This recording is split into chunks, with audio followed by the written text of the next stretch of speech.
Hi, I'm Catalea. Most people call me Cat for short, but my sister Vanessa always used my full name, dragging out every syllable like she was savoring a piece of candy. Catalea, can you cover my shift tonight? Or Catalea, I need to borrow some cash. Always needing something, always taking. You look terrible today, Vanessa said, leaning against my bedroom doorframe, twirling her car keys. Are you sure you're taking all your meds? I glanced up from my pill organizer, sorting my weekly medications. The anti-nausea pills, the steroids, the pain management, and most importantly, the specialized treatment that cost more per month than our rent. Every single one, right on schedule, I replied, snapping the Thursday compartment closed. Dr. Mercer says my numbers are improving. Vanessa stepped closer, picking up the prescription bottle. How many refills do you have left? 2 more before I need to see him again. Why? She shrugged, setting the bottle down carelessly. Just curious. Mom's worried about the cost, that's all.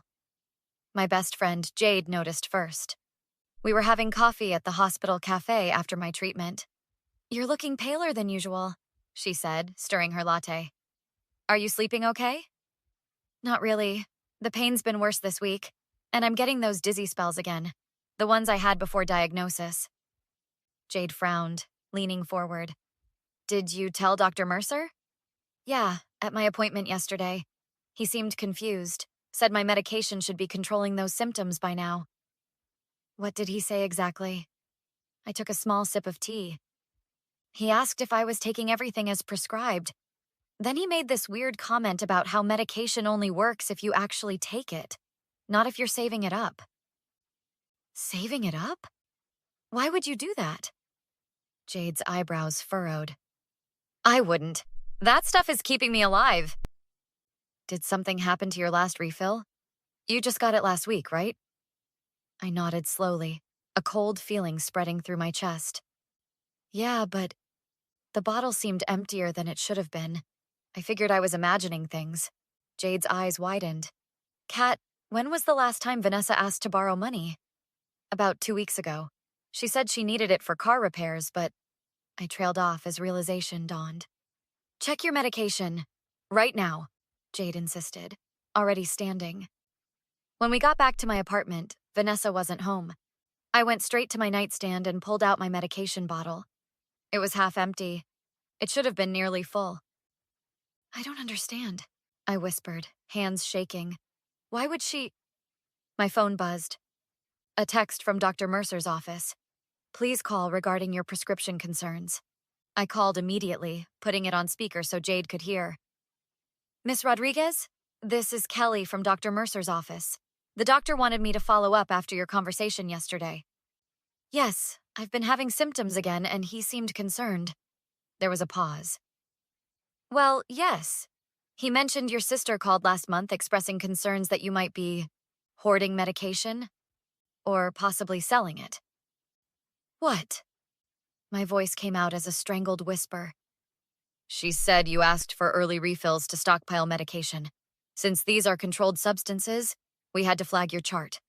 Dr. Mercer ordered blood work yesterday and your levels are much lower than they should be. I couldn't speak. Jade took the phone. This is Jade Washington, Catalea's health advocate. Who exactly spoke with Dr. Mercer about this hoarding accusation? Her sister, Vanessa Rodriguez. She's listed as next of kin. And did anyone verify this information before restricting Kat's medication? Another uncomfortable pause. We take reports from family members seriously, especially with high-value medications. Jade's face hardened. I see. Well, we've just discovered that half of Catalea's medication is missing from her home. I suggest you document that immediately while we contact the police. As Jade hung up, the front door opened. Vanessa walked in, freezing when she saw us both standing there, the empty medication bottle in my hand. What's going on? Vanessa asked, her eyes darting between me and the bottle in my hand. You tell me, I replied, my voice surprisingly steady. Half my medication is gone, and apparently you told Dr. Mercer I'm hoarding pills. Vanessa's face went through a series of expressions, surprise, denial, then a calculated calm. You're confused, Why would I do that? That's what I'm asking you. I held up my phone. The clinic just called. They said you reported me for stockpiling medication. Medication that's suddenly gone missing. This is ridiculous, she scoffed, dropping her purse on the counter. You're not thinking clearly. The chemo messes with your memory. You know that. Jade stepped forward. Don't gaslight her, Vanessa. The clinic confirmed you made the call. Vanessa's eyes narrowed. Why are you even here? This is family business. Because I'm the one who noticed Kat getting sicker from missing doses, Jade shot back. What are you doing with her medication? Vanessa pushed past us toward her bedroom. I'm not having this conversation. The next morning, I called the pharmacy. Martinez Pharmacy, this is Tony speaking. Hi, Tony, it's Catalea Rodriguez. Oh, hey, Kat. How are you feeling? Better, I hope? Not really. Listen, I need to ask something. Has anyone besides me picked up my prescriptions recently? There was a pause. Let me check your profile. Yeah, your sister Vanessa picked up your last refill. She had your ID and everything. Is there a problem? My hand tightened around the phone. When was this? Last Thursday. She said you were too sick to come in. Did she pick up any others? Looks like the one before that too, about 6 weeks ago. I thanked him and hung up, my mind racing. I called my mother next. Mija, what's wrong? You sound upset. Mom, I need to ask you something important. Has Vanessa mentioned anything about money problems lately? My mother hesitated. Well, she borrowed money for rent last month. Said her hours got cut at work. Did she really?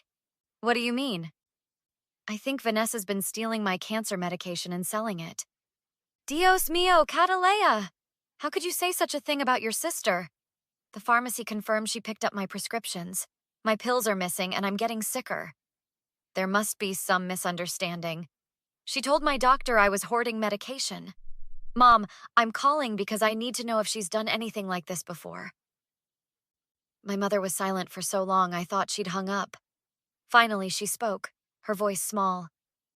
There was an issue with your father's pain medication before he died. Pills missing. I assumed he was taking extra doses because of the pain. But now you're not sure. I don't want to believe it. I need to report this, Mom. Catalea, please. She's your sister. Let me talk to her first. No. She's endangering my life. I'm filing a police report today. Later, I met with my neighbor Marcus, a law student who lived across the hall. This is serious, Kat, he said, reviewing my notes. Theft of prescription medication, medical fraud, endangering a vulnerable person. That's you, by the way. What should I do first? File a police report, then contact your insurance company's fraud department. Document everything. Missing pills, conversations with the pharmacy, the doctor's statements about your sister's calls. Will they believe me over her? With proper documentation, yes. And we'll need to set up cameras in your apartment to catch her if she tries it again. You think she will? Marcus leaned forward. People who sell prescription meds don't usually stop after one score. Those cancer drugs are worth thousands on the street. I can't believe she'd do this to me, her own sister. People surprise you, especially when money's involved. We spent the afternoon planning. Marcus helped me install a small camera facing my medication drawer and another in the living room. We documented all the remaining pills I had and called my insurance company. By evening, we had a solid plan. We're going to catch her, Jade said firmly as we finalized our strategy. And she's going to pay for what she did to you. 3 days later, I was sitting at the kitchen table when Vanessa came home. The camera was recording, and both Jade and Marcus were in my bedroom listening. Hey, Vanessa said casually. You're up late. Couldn't sleep, too much pain. I watched her closely. Actually, I wanted to talk to you. She grabbed a water bottle from the fridge. About what? I got a new prescription today. Stronger dose. Her movements paused slightly. Oh, that's good, right? Yeah, insurance approved it right away given my deteriorating condition. It's pretty expensive stuff. Well, that's what insurance is for. She leaned against the counter, trying to appear disinterested. The weird thing is, I continued, Dr. Mercer said my body should have been responding better to the previous medication, unless I wasn't getting the full dose. Vanessa's eyes flicked toward my bedroom. What are you saying? I think you know exactly what I'm saying. I placed my phone on the table, displaying the pharmacy records. You picked up 2 of my prescriptions. Where are they? This is insane. The pharmacy confirmed it, Vanessa. They have your signature. And the clinic has recorded calls from you claiming I was hoarding medication. Her expression hardened. You don't understand. I needed… What? What could you possibly need that's worth risking my life? Money, okay? She snapped. I owe people. Dangerous people. So you sold my cancer medication? Medication I need to stay alive? I was going to replace it. I just needed to make one payment, get them off my back. Stop lying. I slammed my hand on the table. You've been doing this for months. The pharmacy confirmed multiple pickups. Fine, she shouted. Yes, I took your meds. Those pills are worth $3,000 a bottle on the street.